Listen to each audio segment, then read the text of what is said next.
ladies and gentlemen, and welcome back to the 11th episode of War Into Attitude. I am your host, Brent Piles, and of course, you know I do not do this thing alone. I'm joined by the disco dance and dynamite stretching intercontinental playboy, folks. He's more over than... Goddamn it, I had one and then I lost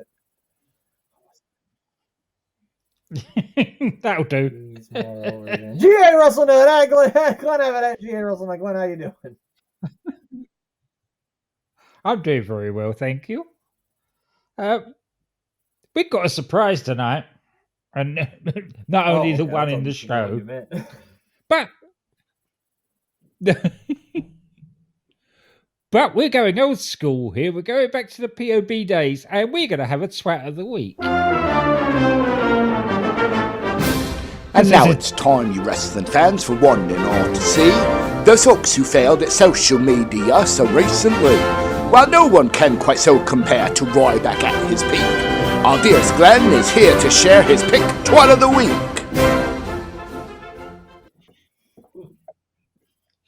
Again, he will remain anonymous to protect the guilty. But what he says on Twitter is, let's look at Sasha Banks since she left WWE. Cried about having to put Ronda Rousey over. Triple H did not want her back. She botched her debut for NJPW and got no reaction. Won the NJPW women's title. Lost it a month later. Challenged for the mid-card NJPW title and lost. And in big letters at the end, he's put failure. Now, I'm sure she feels like a real failure when she's counting the hundreds of thousands that she's like got you in said, the bank. when I shared this tweet with you in the mayor in our DM group, like you said, she's got more money falling or like bouncing around in her purse than he's got in his bank account. So, or makes in a year. So, yep. Yeah, like you're allowed to feel any way that you want. I'm sure to she's about worried. a certain someone. I mean, if you don't like Sasha Banks, that's fine. I know there's a lot of people out there that don't like Sasha Banks or Mercedes Moan or whatever they call her now.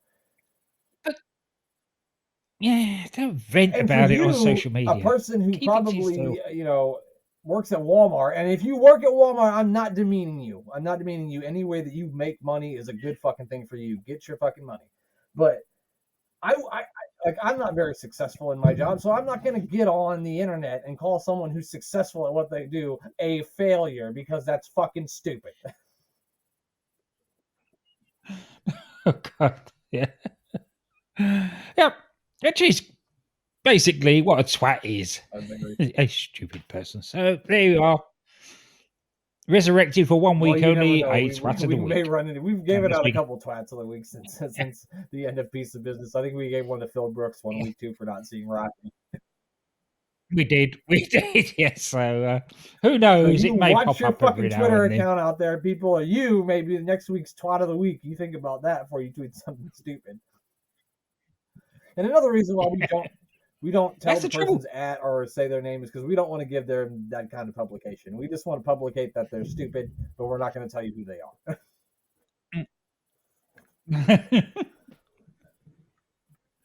And that's the thing. Why put it on social media? If you think it, think it. Now, you're fully in with your rights. But this thing about free speech and saying whatever you like because it's a bloody Twitter. Well, it's like ridiculous. That old thing, I think Mike Tyson said it, where, social media has given people they've gotten too comfortable with disrespecting people and not getting punched in the face for it. Because, like, there's one rule that there's several rules that I abide by when I get on Twitter, but the main rule that I abide by is I am not going to get on Twitter and start saying stuff to people that I wouldn't say to their face. So if you see me say anything on Twitter, it means I got no problem saying that to people's faces, because I don't move like that. If I'm going to say some shit, I'll say it to your face and I'll say it in a tweet. So I think everybody should live by that law. Yeah. 100% agree. Anyway, let's get in. This one, Glenn's disclaimer for good wrestling is not needed for this one, because we did not get some very good wrestling. No, this is a warning. This is a warning to all those that come expecting a review of good wrestling. This Raw isn't it. We are at the Manhattan Center in New York, New York. It's February the 24th, 1997. As I always do, I like to look up some information on the arenas that they're in there at the Manhattan Center. And I wasn't aware of this, Glenn, but Glenn, you heard of the Hammerstein Ballroom? Did you know that that's located within the Manhattan Center? I did. Got me there, pal, because I did not know that. And for all of you out there who don't know what we're talking about, if you saw some ECW pay-per-views back in the day, or if you saw WWE's produced ECW One Night Stand in 2005 and 2006, that took place in the Hammerstein Ballroom, which apparently is located within the Manhattan Center, which I did not know. It is. And over here, our Strictly Come Dancing, they have a week where they go to a proper ballroom, and it's up in Blackpool. There's a real famous ballroom in Blackpool, and your Dances with the Stars do the same, but with the Hammerstein Ballroom. No kidding. Interesting. Yeah. That's how I knew it was the Hammerstein, and it was in Manhattan that's Center. Pretty good. And you knew that, and I did not. I had to look it up. The Manhattan Center, as everyone will probably remember, held many of the early Raws in 1993. But this was actually the first Monday Night Raw held in this building since September 20th of 1993, and it would be the last Raw held in this building until they did the 25th anniversary special in January 2018, which you'll remember was like the 25th anniversary. And I think the people paid an exorbitant amount of money for their tickets and saw like 3 matches. Yeah, and looked at the screen a lot. Yeah, watch it on the Barclays Center on a screen. Yeah, and this, of course, is the infamous episode where ECW is going to invade Monday Night Raw. We'll see if they can add anything to it as we go along here. The first match, Glenn, we got a bit of a debut, didn't we? Yeah, it was funny. There was no sort of real intro. After the razzmatazz of the start, normally you get Vince and JR, who wasn't there at this one, but the King or whoever. They chat for a few minutes, but this went straight into the match. And we get the Godwins against the new team of the New Blackjacks. So we're getting Cowboys versus Hog Farmers, Glenn, in the very first match. Isn't that fun? Excellent. Yeah, like perfect, isn't Saturday night. Yes, it's Blackjack Wyndham and Blackjack Bradshaw. If you don't know, this is Barry Windham and, of course, JBL that are portraying the new Blackjacks. I think we saw some vignettes for them, didn't some like Blackjack Mulligan sitting by a fire? Or we did. Yeah. And they also said that they had been on Superstar, so maybe this probably wasn't their WWE debut, but it was their Raw debut. Raw debut, yeah. Well, they had to test out those dodgy moustaches that they didn't fall off. Make sure they had the right props to keep the mustaches on. Yeah. We also find out that the Undertaker versus Farouk is going to be the main event, and we're also going to get an arm wrestling match, Glenn, which is ironic because it'll be the second arm wrestling match we watched in wrestling this week, as Marlena will be taking on Sunny. Yeah, slightly different. Slightly different, though. Yeah, they're all very much different, I think. I guess Marlena's coughing up blood must not have been that serious then if she can arm wrestle tonight, which is, I was like, she was in pretty dire straits last week, wasn't she? Why is she arm wrestling? Yeah, she was. She looked it. Yeah, we'll get to that later. I mean, this is a pretty hard-hitting match between 4 medium men slapping meat. That's what I got in my notes. Yeah, that is exactly it. Hard-hitting, gets the Blackjacks. Godwin start hot but hard hitting, gets the Blackjacks in it. That's it. And that was funny that during this, that's my notes. He heard that the Godwins were duck hunting in Central Park, and I'm pretty sure that'll get you arrested. So I don't think that was happening. Yes. They also show us that Ken Shamrock is sitting in the crowd, and the King is letting us know that him and Shamrock are best friends. Because it's the Manhattan Center, it's full of celebrities, and the one they pick is Ken Shamrock. Yeah, and everybody's going, full of this arena that fits 300 people, and most of them don't have on deodorant, full of stars. Phineas has old Barry Windham in his sleeper, but While Henry is distracting the ref, Bradshaw gets in the ring and hits Phineas with a huge clothesline. Then, but his foot was underneath the bottom rope when the ref counts 3. So it looks like the New Blackjacks have won, but the I'm sorry, the referee didn't see it, and the New Blackjacks did win. I don't. The referee did. Yeah. First dodgy finish of That's the why night. I was thinking, like, I don't know why, but I thought that this match ended in a double countout. But that's a different tag team match later that ends in a double countout, right? Yeah, keep counting, folks. It doesn't get better from here. We're going to do a different kind of drinking game. I want you to get out your favorite bottle of alcohol, and I want you to take a shot. Every time that there is a bad finish to a match, I want you to go ahead and take a shot, and you'll be getting just as wasted as if you took a drink every time Bret Hart said belt in that one promo. The hog farmers aren't happy, and so they slapped poor old Mike Chioda, which might be one of the top 3 most exciting things that happened in this entire show. So, about that. It seemed like he knew it was coming and scooted out the ring as quick as he could, and then somebody sort of turned and basically said, "No, you stand there. You're gonna get slapped." Right, as if he was trying to get out of it, and they're like, "No, I don't think so." Yeah, probably Vince just sitting there going, "Nah, don't run away. You'll get the slap, pal. It's okay. X-Pac didn't pee in it tonight. He only does that when we tell him to pour it on to Sunny." Anyway.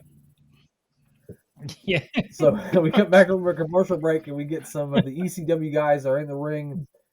They take out one of the ring guys. I don't even know who he was. He wasn't like a cameraman or a referee. I don't know who this guy was that they took out.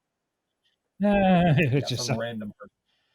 Because they're extreme. Right, they are pretty fucking extreme. So why wouldn't they? So this is Paul Heyman. He's got the Eliminators with him, which is Perry Saturn and John Cronus. Glenn, you know anything about the Eliminators? We obviously know Perry Saturn, but you know anything about John Cronus? Yeah.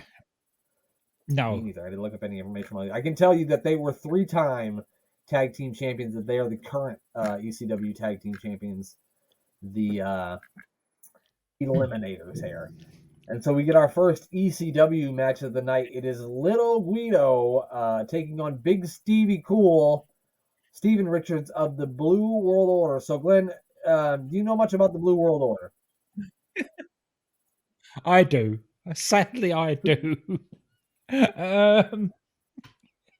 Every gimmick was ripped off. And the King didn't tell any lies when he basically was saying to Paulie Dangerously, every gimmick you're doing here has been ripped off.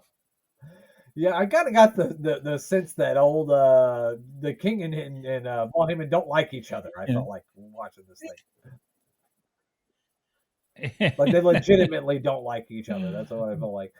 So because we got Big Stevie Cool, Steven Richards, who's obviously supposed to be Big Daddy Cool, and then we got the blue guy who's supposed to be the bad guy, and then Nova, Super Nova, and I guess he's supposed to be a Hollywood Nova is what they were calling him. I guess he's Hollywood Nova. He was. You'll remember Nova as such gimmicks as Simon Diamond. Do you remember Simon Diamond, the fitness guru? You know it's the same guy? Yes, I do. Yeah, I knew that. I think is his name. I'm not sure who the goofy fucking camera guy they had with him was, but that's the fucking Blue World Order. While this match is going on, we get a picture-in-picture, which seems to be happening a lot with these shows now.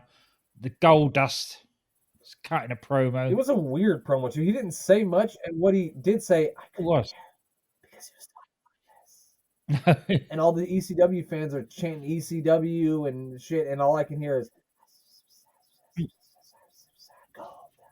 Well, I didn't hear a word he said. I don't know what word he said. Yeah, I didn't either.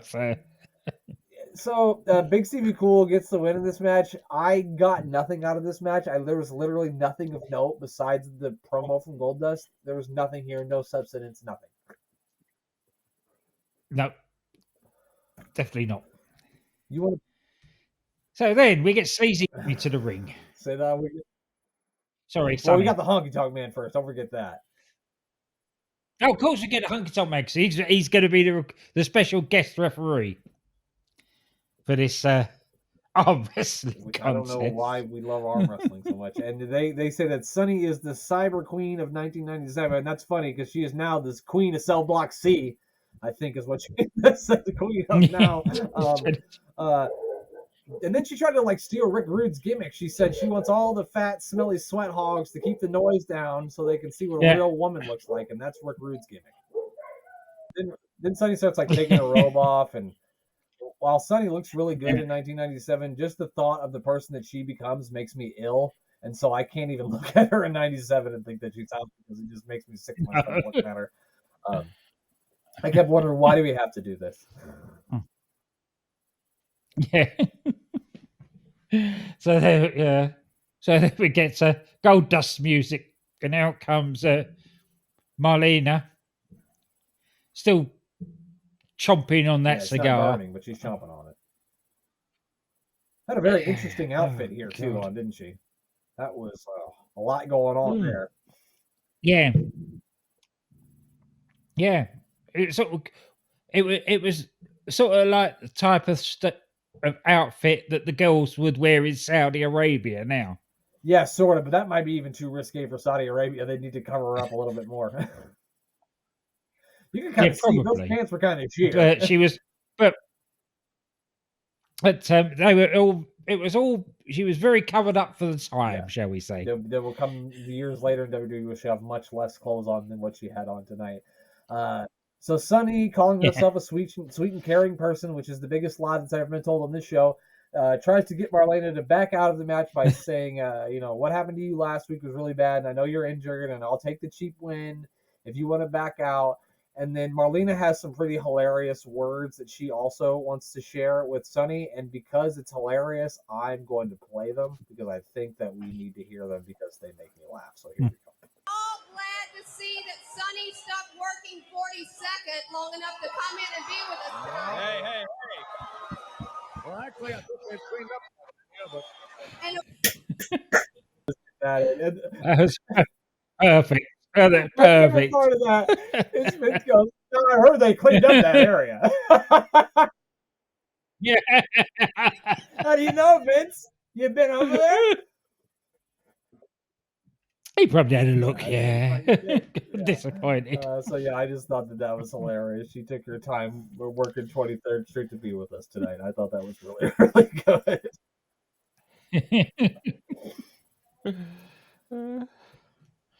Yeah, and every time Marlena tries to lock up with her, Sunny walks away. Yeah, they do this she does it a couple times, and then Marlena does it back, and then Honky being the heel referee that he is, Sunny did it 3 times, Marlena does it once, and if she does it again, she's going to be disqualified. He tells her.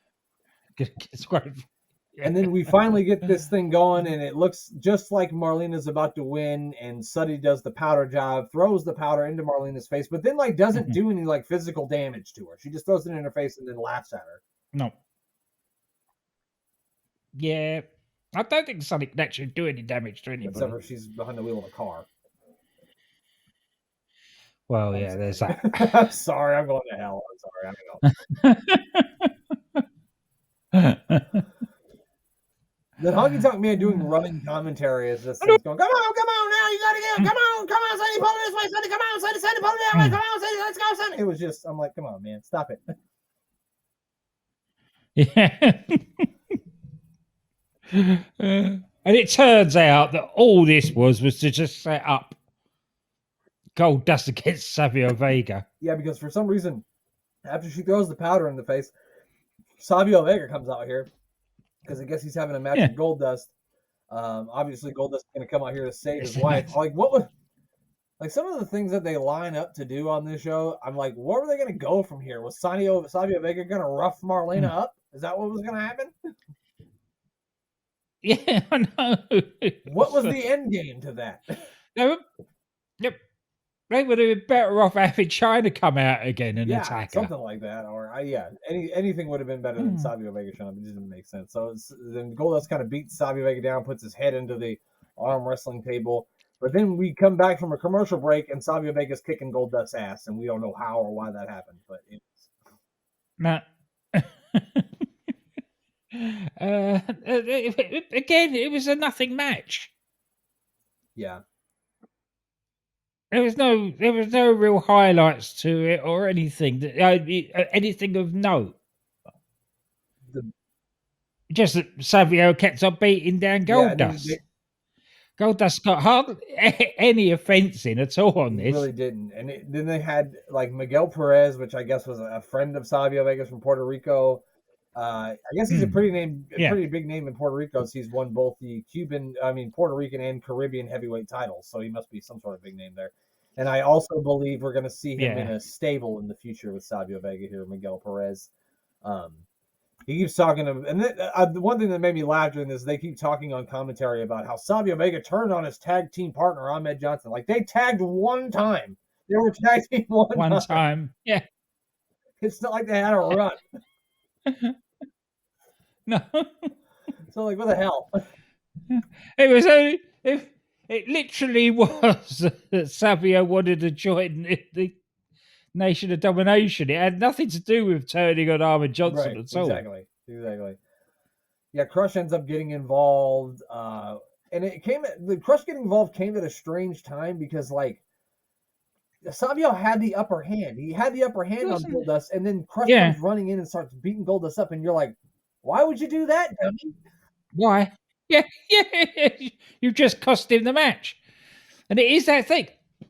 I said it to you. I don't, and I've checked, and I can't find any evidence of the Nation of Domination winning a match around this time. We certainly haven't seen it. No. Can't find any evidence of it. Not one. Every match of theirs ends in a DQ or them losing. Right. Also, Sunny stayed out here with the Nation of Domination. Maybe she was there. Maybe the White Rappers were going to have her do something strange for a little piece of change. I'm not sure. I was going to say, there was the blokes there. Of course she was going to. So, yeah, the entire nation starts beating up Goldust, and then Miguel Perez gets in the ring, and he helps Goldust fight the nation off, and Goldust wins by disqualification, even though Savio probably would have won the match, and if I was him, I'd be pissed at Crush.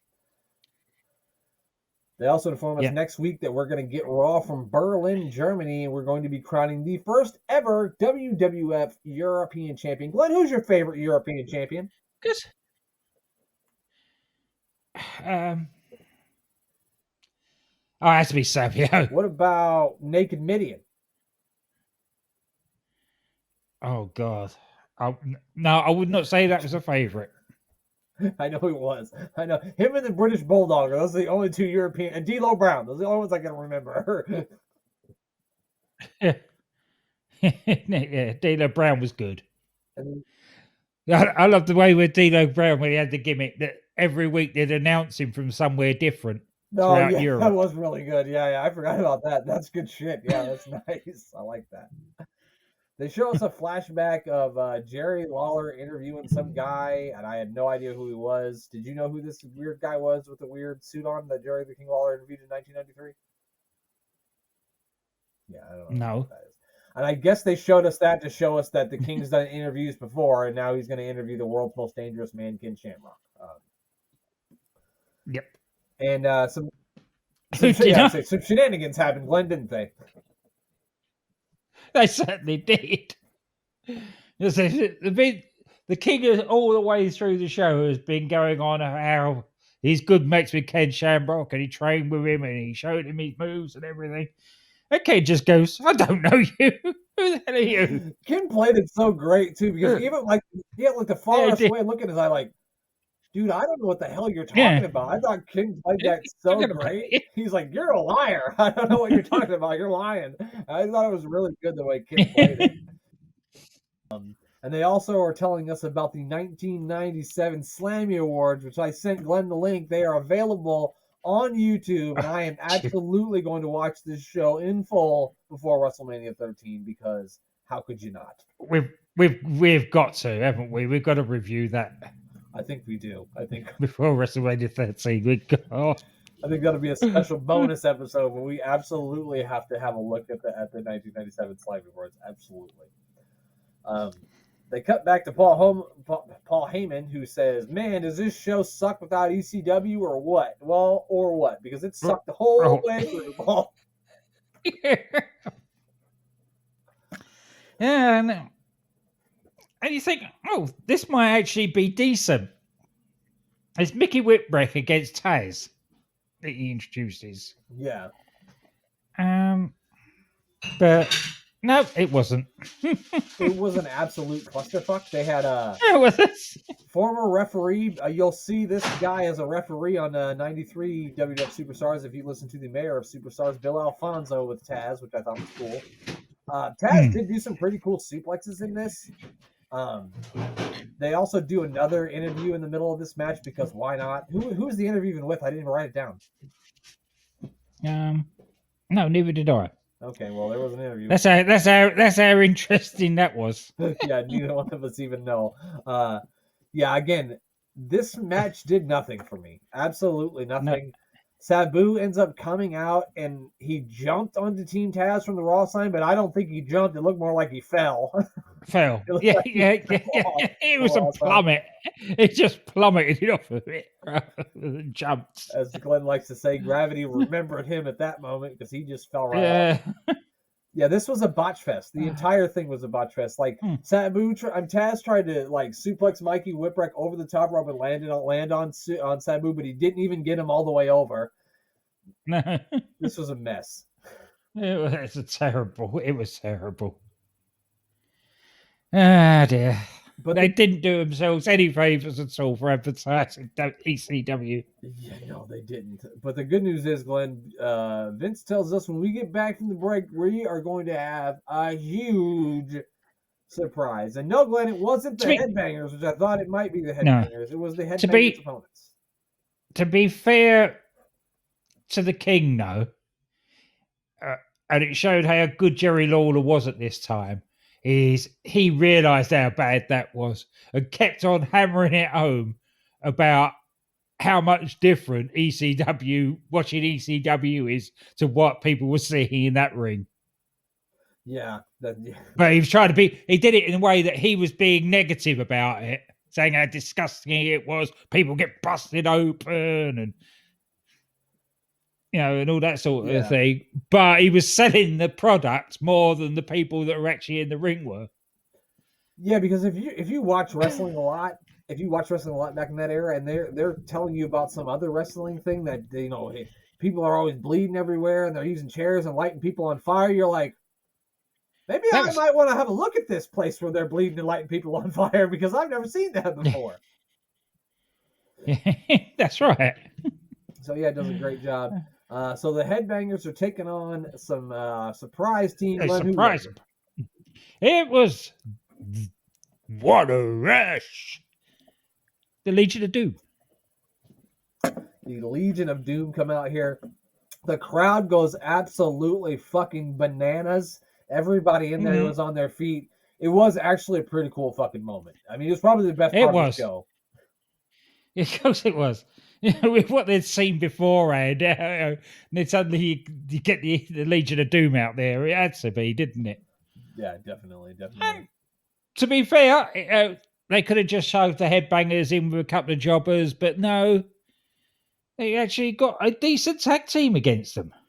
They did. So this is actually the first time the Legion of Doom have wrestled in WWE since 1992. We also get a big Nitro sucks chant going during this match. Yes, that was really good. Yeah. And of course, the King was going, what are they saying? Visit, trying to talk over it and ignore it. And I'm sure they're saying something. Yeah. There was many things chanted throughout the night, and the King was kind of keep going, what are they saying? And Vince is trying to go, and then from there, I don't know what they're saying. Yeah. What a maneuver. I don't know. I thought it was funny that Hawk was beating up Mosh so bad that Mosh said, fuck this, took his shirt off and just started choking him with it. Yeah. Which I thought was great. And then the King starts running down some bands that maybe the Headbangers listen to, and I gotta know, Glenn, did you ever like the Butthole Surfers? I've heard of them, but probably only through WWF more than actually heard anything that they've done. Yeah, I'm with you on that one. I could not name you one Butthole Surfer song. So no. I imagine one of them is called Wave Up My Ass. If it isn't, it should be. It should be. The king asked Vince about it, so I figured I'd ask you. We also got a Hulk Hogan. We got a Hogan sucks chant and a Bischoff sucks chant during this match as well. Yeah. So these ECW fans are kind of funny because there was a lot of people with BWO shirts on and ECW shirts on, so I'm sure a lot of their brethren made it up to the show. I was shocked to see the Headbangers actually got a pretty good deal of offense in this match too. They did. It was a good, hard-hitting match. Just a shame about the ending yet again. Yeah, things break down towards the end of the match, and both teams just start brawling on the outside of the ring, and then both teams are counted out for another non-finish. That's our second non-finish of the show, and then Thrasher gets the Doomsday device hit on him after the match, just to leave the fans happy. That's it. What do you think, Glenn? You think they just bring the Road Warriors back? Do you think it's smart having them, have a double count out? Or you think it's no? Yeah. No, they would have been better off having a clean finish with the Doomsday device. Yeah, and I know, someone might say, well, the Headbangers are a new tag team, too. It's not going to hurt the Headbangers to lose to the Legion of Doom. It's not. No, that's not definitely not. People aren't going to go, oh, well, they're no good. They lost to the Legion of Doom. No. Yeah, one of the greatest tag teams of all time. Yeah, definitely. Yeah. And then, Glenn, they show us a very corny video for Shawn Michaels, and Glenn said he skipped through this, but you're not going to get off that easy, Glenn, because we're going to watch some of it right now. Okay.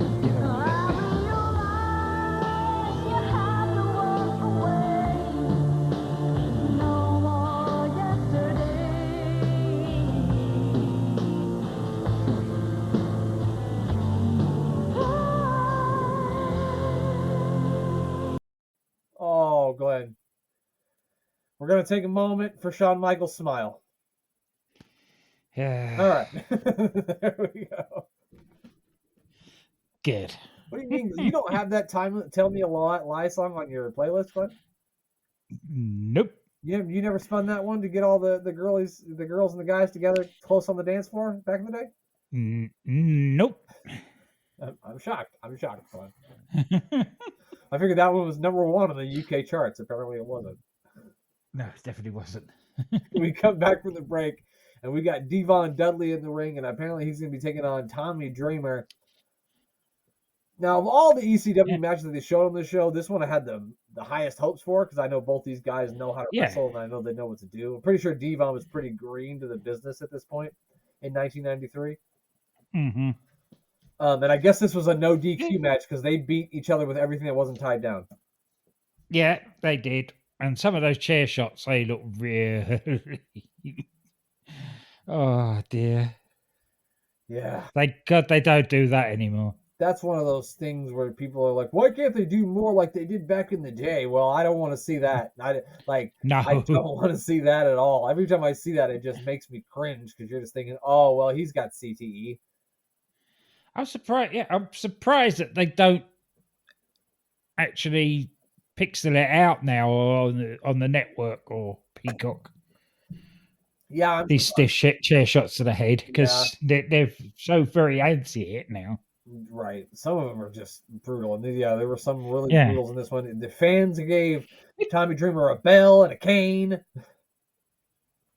When Sandman came out, was he already bleeding from the head, or did he? He must have been, because he was fucking bleeding when he got on the apron. Maybe he banged a beer can against his head and it broke him open. That must have been what it was. That's probably what it was. God. Tommy Dreamer gets the ring steps and chucks him in the ring, but Devon sends Tommy crashing into him. Then we got probably the stiffest chair shot of the night where Devon hit Tommy Dreamer right in the fucking head, which it's amazing that Tommy Dreamer still has all of his faculties today. It's absolutely a miracle.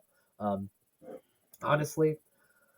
We also got a lot of fighting between the King and Paul Heyman during this match, which is basically all this was about, was the King and Paul Heyman arguing. Yep.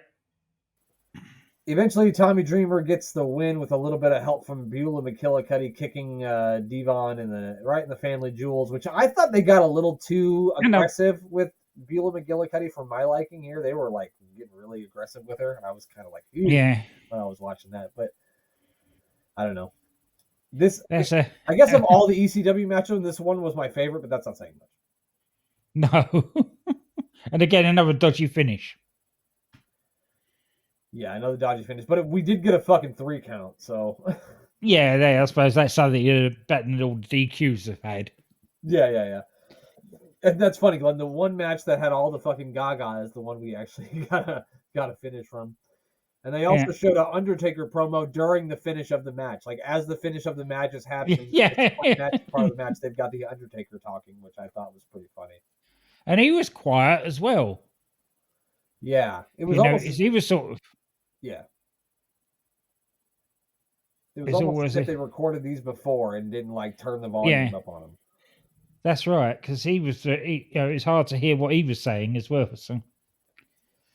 Yeah, then Bubba Ray Dudley shows up at the end. They hit the 3D on Tommy Dreamer, and that's when the aforementioned Sandman comes out, beats the Dudleys with chairs. He's bleeding everywhere, even though no one hit him. Yeah. And then the King and Paul Heyman actually almost get into a physical fight, and they have to be pulled apart, which Vince was like right in the middle of that, I thought that was really funny. Yeah. God damn, pal. Stop it. God damn it. And then from there, what a maneuver.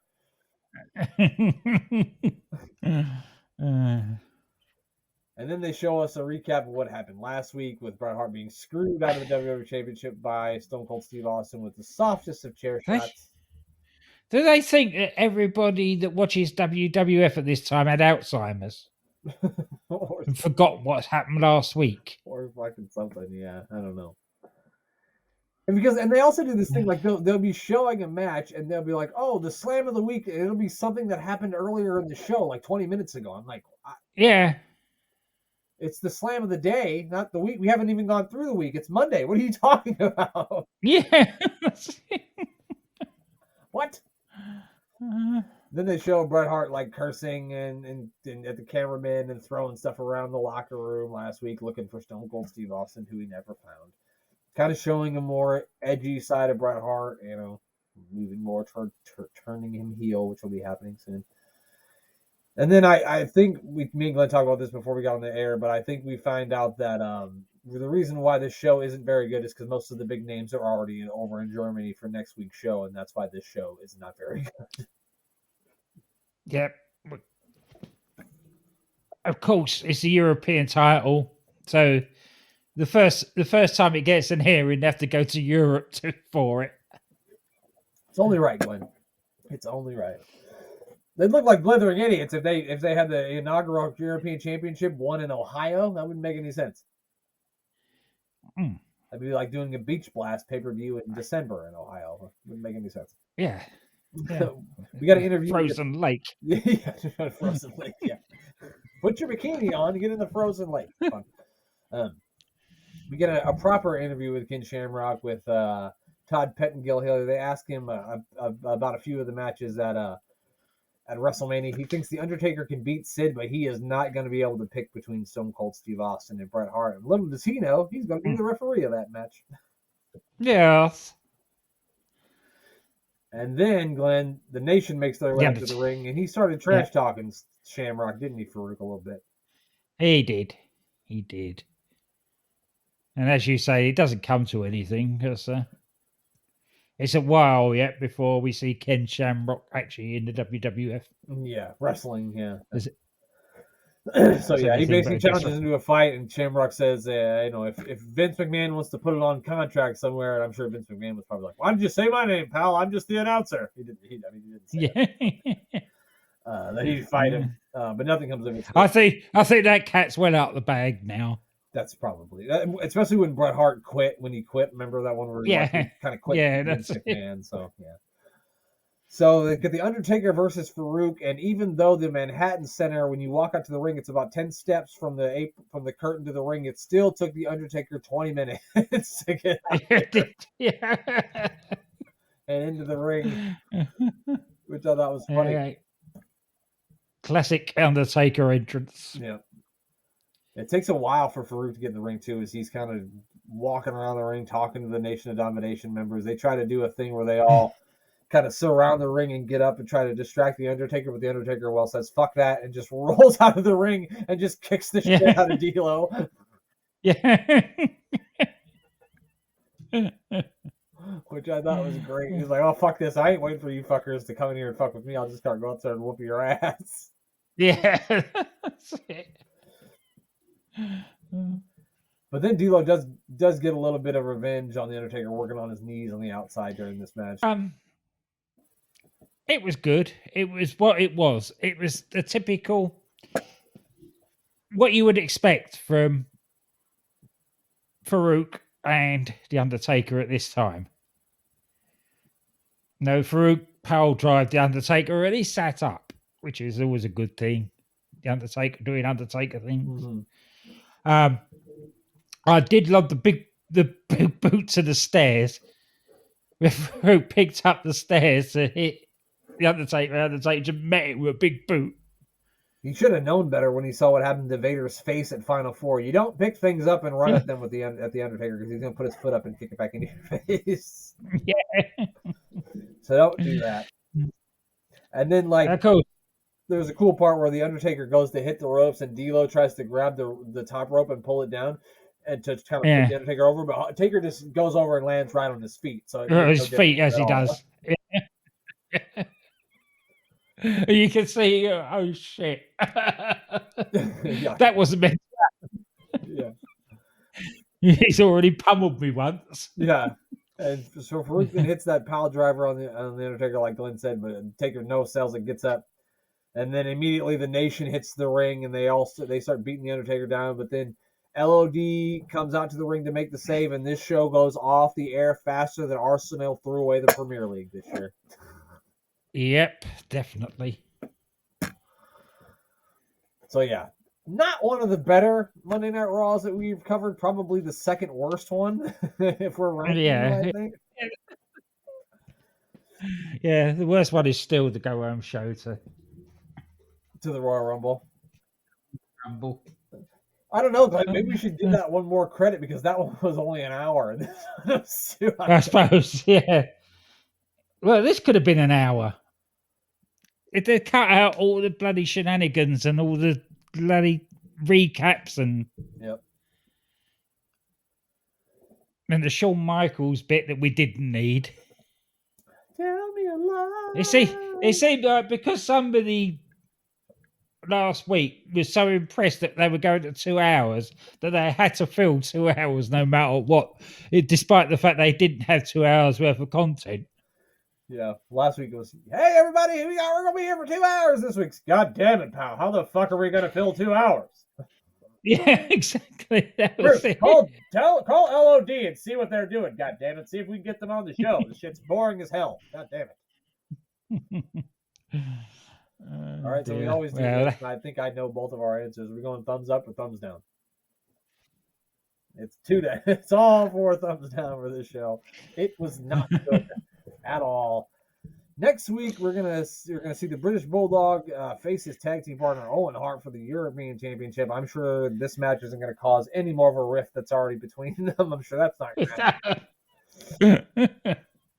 Oh dear. From Munich, Germany, is where they're going to be at, and they're going to talk a lot about the Berlin Wall, so that's going to be fun. Oh, great! Yeah. Can't wait. I bet you fucking. But the show can't be any worse than this week, and there's a reason for it. We've got a tournament going on, which should make it more interesting. Yeah, and I'm pretty sure like Bret Hart faces Triple H on this show. There's a couple of really good matches on this show, and I'm pretty sure that we won't have to watch Davey Boy Smith and Owen Hart face Doug Furnas and Phil LaFon, because they're facing each other. So we don't have to worry about that. No. And typically when they have shows over in Germany, the matches are usually a little bit longer and a little bit better. So I'm assuming that we're going to really probably enjoy next week's show, I hope. Yeah. And with a main event like Owen Hart versus the British Bulldog, how could we not enjoy it?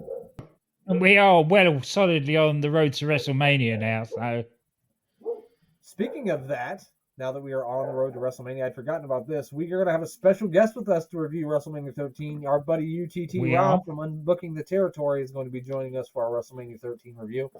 We're really excited to be talking to him. It's going to be a fucking hell of a good time. Glenn, do you need to plug anything before we get out of here? No, not tonight. We do it. I'll do it. Anybody that hasn't listened to AWIP Worldwide, There we go. Thank you. That's where I get all my plugs in. So give that a listen, and then you'll hear all the plugs. Yeah, check that out. Make sure you check out SportsWire Radio. Give our buddy Thomas Bryce a follow at Thomas Bryce 2017. Give our other co-host and our buddy, the Mayor of Canton, a follow on Twitter as well at Mayor of Canton. And make sure you check out our new show, A Cup of UK Heritage. If you've heard about these NXT UK Heritage Cup matches that are going to be coming up on the premium live event next Sunday, and you're wondering what's the meaning of all this, well, then I think you should check out me and Glenn's mini-series where we review all of the matches, the NXT UK Heritage Cup from NXT UK. Give that a listen. It's A Cup of UK Heritage. The new show will be out tomorrow. There we go. That's it. Now what we can do is for Glenn to say goodbye. Goodbye.